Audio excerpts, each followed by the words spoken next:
occorre avere le idee chiare quando si chiede il voto alla gente. Io credo di sapere quello che cercherò di fare, che andrò a fare a Roma come parlamentare. Due cose essenzialmente. Primo, rappresentare bene la mia terra, questo Veneto con i suoi primati che abbiamo costruito assieme, questo suo Veneto con i record italiani che abbiamo fabbricato in tanti lunghissimi anni.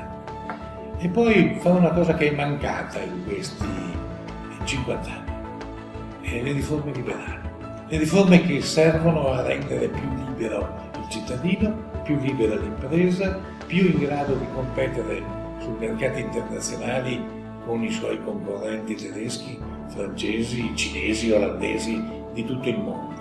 Ecco, meno leggi, meno burocrazia, meno tasse, più libertà.